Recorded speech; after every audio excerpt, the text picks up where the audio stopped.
ধন্যবাদ সবাইকে আমার কথা শোনার জন্য। অন্তর্বর্তীকালীন সরকারের শপথ গ্রহণ সম্পন্ন হলো।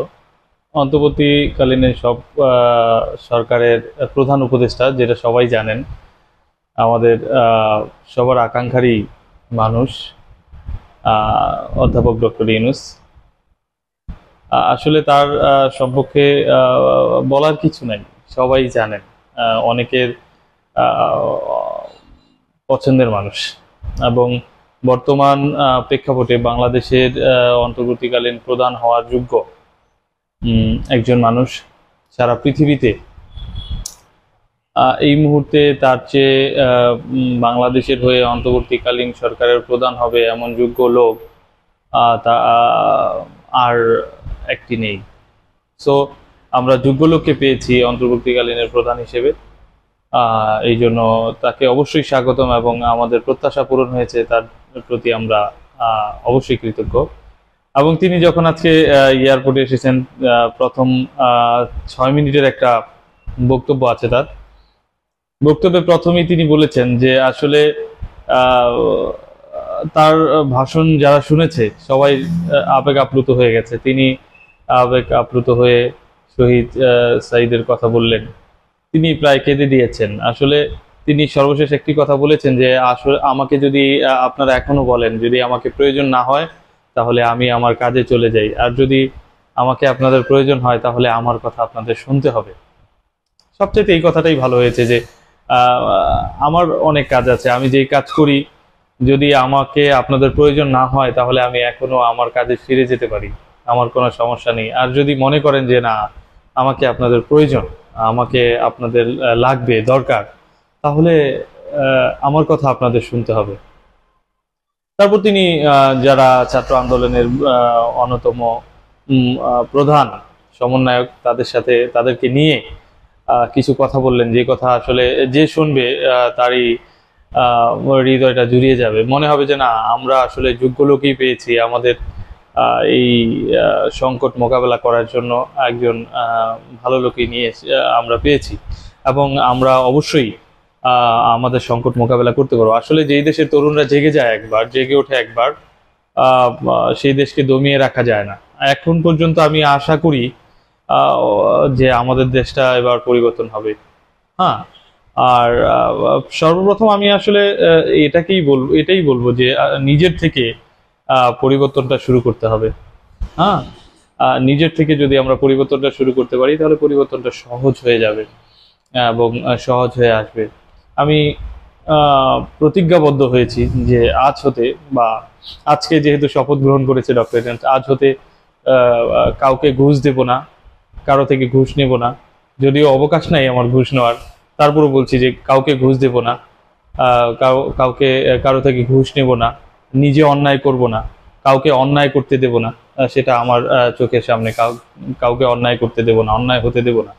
এইরকম প্রতিজ্ঞাবদ্ধ আমি হয়েছি। আমি চাই আমাকে যারা শুনেন বা আমাকে যারা শুনবেন, তারাও নিজে নিজে এমন প্রতিজ্ঞা করবেন যে জীবনে কাউকে আর কখনোই ঘুষ দেব না, বা কাউকে ঘুষ নিতে দেব না, অন্যায় নিজে করব না, কাউকে অন্যায় করতে দেব না। যদি আমরা নিজেরা পরিবর্তন হয়ে যাই, আশা করি আমাদের বাংলাদেশটা পরিবর্তন হবে। আর বাংলাদেশটা যাদের কাছে বর্তমানে আছে, যাদের কাছে গিয়েছে, তাদের প্রতিজ্ঞাটা এমনই যে বাংলাদেশকে আমরা পরিবর্তন করে ছাড়বো। অনেকে অনেক ধরনের স্বপ্ন দেখবে, আমার মনে হয় যে বাংলাদেশটা পরিবর্তন না করে তারা বাংলাদেশের হাল ছাড়বে না। আমি এটা মনে করতে পারি যে আগামী 6 মাস থেকে 1 বছর, কেউ কেউ বলছে 2 বছর, আমার মনে হয় 1 থেকে 2 বছরের আগে অন্তর্বর্তীকালীন যে নির্বাচনটা হবে সেটা আর হচ্ছে না। সো এই 1-2 বছরের মধ্যে আমাদের বিচার বিভাগ, প্রশাসন বিভাগ, আমাদের যেই বিচার বিভাগটা আছে, সর্বপ্রথম আমাদের বিচার বিভাগটাকে এমনভাবে ঢেলে সাজানো হবে যাতে আর কখনো কেউ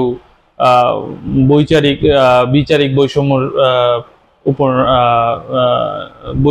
বিচারিক বৈষম্যের উপর না পড়ে যায়, কেউ যত নির্যাতিত না হয়ে যায়, কারো যেন অপশন না থাকে বিচার বিভাগকে কন্ট্রোল করার জন্য।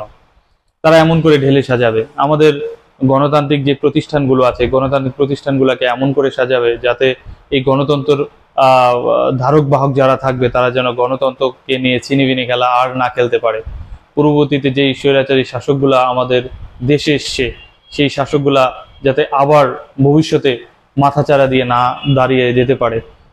আমাদের যেই প্রতিষ্ঠানগুলো আছে এই প্রতিষ্ঠানগুলোকে, প্রত্যেকটা প্রতিষ্ঠানকে স্বাধীনভাবে ক্ষমতা দেয়া হবে। আমরা আশা করি এই কার্যক্রমগুলা সম্পূর্ণ না করে তারা একটা নির্বাচন দেবে না। তো অন্তর্বর্তীকালীন যে সরকারটা আমাদের শপথ গ্রহণ করলো, সেই সরকারে কে কে আছে? অবশ্যই আমরা প্রথমেই ডক্টর ইউনূস কে বলবো যে তিনি প্রধান উপদেষ্টা হিসেবে আছে। তারপরে যে উপদেষ্টা গুলো আছে আমি একে একে বলবো। বাংলাদেশ ব্যাংকের সাবেক গভর্নর ছিলেন সালেউদ্দিন আহমেদ, সবাই চিনেন, পরিচিত মুখগুলো, যাদেরকে বলেছি দুই একজন ছাড়া সবাই চিনেন। সালেউদ্দিন আহমেদ, ডক্টর আসিফ নজরুল হাসান, যিনি এই আন্দোলনের একটা বড় ভূমিকা পালন করছেন। তারপর আদিলুর রহমান খান আছেন, যাকে সবাই সমাজসেবক হিসেবে চিনেন। হাসান আরিফ আছেন, তৌফিক হোসেন আছেন, সৈয়দা রিজওয়ানা হাসান আছেন, শারমিন মোর্শেদ আছেন, ফারুকি আজম আছেন, ব্রিগেডিয়ার জেনারেল শাকওয়াত হোসেন আছেন, সুপ্রদীপ চাকমা আছেন, বিধান রঞ্জন আছেন, আখম খালিদ হাসান আছেন, ফরিদা আক্তার আছেন, নূরজাহান বেগম আছেন, মোহাম্মদ নাহিদ ইসলাম আছেন, আর আরিফ মাহমুদ আছেন বৈষম্য ছাত্র বিরোধী আন্দোলন থেকে, তাদের দুইজন আছেন এখানে। সো যেই 15 বা 17 সদস্যের যেই অন্তর্বর্তীকালীন সরকারের কমিটিটা শপথ গ্রহণ করলো, যে সরকার শপথ গ্রহণ করলো, অসম্ভব সুন্দর হয়েছে। তারা হয়তো আর কিছু আরো 3-4 জন লোক রাখতে পারতেন, রাখলে আরো ভালো হইতো। তো যেটা হয়েছে সেটাও খুব সুন্দর হয়েছে। আমি আশা রাখবো, বিশ্বাস করি যে এই অন্তর্বর্তীকালীন সরকার অবশ্যই এমন কিছু করে দেখাবে যেটা আমাদের সকলের প্রত্যাশা। আমরা অবশ্যই নতুন একটা বাংলাদেশের প্রত্যাশা করি, যে বাংলাদেশে বৈষম্য থাকবে না, যে বাংলাদেশে আমরা অবাধ বিচরণ করতে পারবো, যে বাংলাদেশে আমরা আমাদের মত প্রকাশ করতে পারবো, আমাদের মত প্রকাশের স্বাধীনতা থাকবে, আমরা আমাদের মত প্রকাশ করলে থানায় ধরে নিয়ে গিয়ে নির্যাতন করবে না, আমাদের উপর অত্যাচার নেমে আসবে না। আমরা এমন একটা বাংলাদেশ চাই যে বাংলাদেশে কোথায় ঘুষ দুর্নীতি থাকবে না।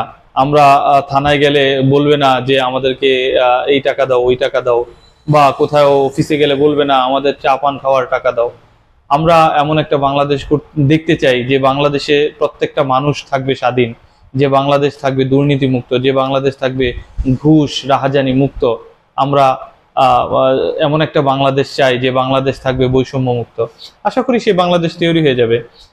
বাংলাদেশের সবচেয়ে বেশি ঘুষ যেখানে চলতো সেটা হচ্ছে গণপরিবহন সেক্টর। পদে পদে ঘুষ দিতে হয়। এখান থেকে আমি যেখানে থাকি মুন্সিগঞ্জ থেকে ঢাকা যেতেও অনেক জায়গায় গণপরিবহনে চাঁদা দিতে হয়, ঘুষ দিতে হয়। আমরা চাই না আমরা এমন একটা বাংলাদেশ আবার হোক, পুনঃপ্রতিষ্ঠিত হোক, যে এই ঢাকা থেকে মুন্সিগঞ্জ থেকে ঢাকা আসতে যেতে অনেক টাকা চাঁদা দিতে হইব, অনেক টাকা ঘুষ দিতে হবে। এটা আমরা চাই না। আমরা চাই একটা শোষণ মুক্ত পরিবহন ব্যবস্থা, যেটা এখন চলছে। আমি একটি কথা না বললেই নয়, ঢাকা শহরের ট্রাফিকের দায়িত্ব নিয়েছে বৈষম্য বিরোধী ছাত্র সংগঠনগুলো অথবা ছাত্র সমাজ দায়িত্ব নিয়েছে। কি সুন্দর ঢাকার প্রত্যেকটা রাস্তা এখন কি সুন্দর দেখায়। কোনো গাড়ি একটাকে ওভারটেকিং করে আরেকটা যাইতে পারতেছে না, বিশৃঙ্খলা নাই, সবাই একটা লেনের মধ্যে চলে আসছে, সবাই একটা লাইনের মধ্যে চলে আসছে। তারা দেখে মনে হয় যে না, এই জন্য এক নতুন বাংলাদেশ।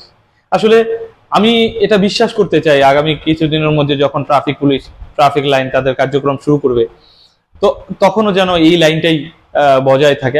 আমার মনে আছে আমি যখন 2006-07 এই দেশ ছেড়ে প্রবাসী যাই পড়াশোনার জন্য, প্লাস আমার কর্মসংস্থানের জন্য, পরবর্তীতে আমার কর্মসংস্থানের জন্য যখন যাই, তখন দেখতাম বাসগুলোর কোনো শৃঙ্খলা থাকতো না, যে যেভাবে পারতো লাফিয়ে বাসে উঠতো। কিন্তু আমি যখন একসময় ফিরে আসলাম 2009-10 বা 12 সালে, তখন দেখলাম যে একটা সিরিয়াল হয়ে গেছে। এখন আর সেই আগের মতো যে যেভাবে পারে বাসে ওইভাবে ওঠে না, এখন সিরিয়াল মেনটেন করে বাসে ওঠে। তো আমি এখন আবার বিশ্বাস করতে চাই যে বর্তমানে যেই আন্দোলনটা আমাদের হয়েছে, যেই স্বাধীন দেশ হয়েছে, আগামীতে এই পরিবহন সেক্টরটা একটা শৃঙ্খলার মধ্যে চলে আসবে। ঢাকা শহরে এলোপাথারি কেউ গাড়ি রাখবে না, যে যেভাবে পারে গাড়ি নিয়ে চলে যাবে না, অবশ্যই সবাই একটা শৃঙ্খলার মধ্যে থাকবে। একই তো আমাদের পরিবহন সেক্টর খুবই নোংরা বাজে হয়ে গেছে, এটা হয়ে গেছে। আমি চাইবো যে অবশ্যই ঢাকা শহরে কোনো রং ছাড়া বাস থাকবে না, অপরিচ্ছন্ন বাস থাকবে না, সবাই পরিচ্ছন্ন থাকবে এবং সবাই শৃঙ্খলা মেনটেন করে চলবে, যেমন করে বর্তমানে সাজিয়ে দিয়েছে আমাদের ছাত্র সমাজ। অথবা এর আগেও হয়েছিল, কিন্তু 2018 হয়েছিল যখন নিরাপদ সড়ক আন্দোলন হয়। ছাত্ররা দেখিয়ে দিয়েছে আসলে আসলে চাইলেই পারা যায় বাংলাদেশের শৃঙ্খলা ফিরিয়ে আনতে, কিন্তু যখনই দুর্ভাগ্যক্রম, যখনই ট্রাফিক পুলিশ তাদের কাজে নিয়োজিত, তখনই যেন বিশৃঙ্খলা সৃষ্টি হয়ে যায়। আসলে বিশৃঙ্খলা সৃষ্টি হওয়ার মূল কারণ হচ্ছে পদে পদে চাঁদা। এমন কোনো সিএনজি নাই, ছিল না গত কয়েকদিন আগে, যে এমন কোনো সিএনজি নাই গ্রাম অঞ্চল থেকে শহরে গেলে টাকা দিতে না হতো, বা শহরে যে সিএনজি গুলা সিএনজি ড্রাইভাররা চালায় প্রত্যেকটা থানায়, প্রত্যেকটা এরিয়ার থানায় বা প্রত্যেকটা এরিয়ার নেতাদেরকে চাঁদা দিয়ে তাদের সিএনজি না চালানো লাগতো, এমন কোনো সিএনজি ড্রাইভার বলতে পারে না, বা এমন কোনো বাস মালিক বলতে পারে না যে তাদের পদে পদে চাঁদা না দিতে হয়। আমরা চাই না এই চাঁদাটা আবার ফিরে আসুক। আমরা চাই সুন্দর একটি পরিবহন সেক্টর। যদি আমরা এই চাঁদাটা মুক্ত করতে পারি, তাহলে পরিবহন সেক্টরে যে মালিকরা আছে তারা ভাড়াও অনেকটা কমিয়ে দিতে পারে।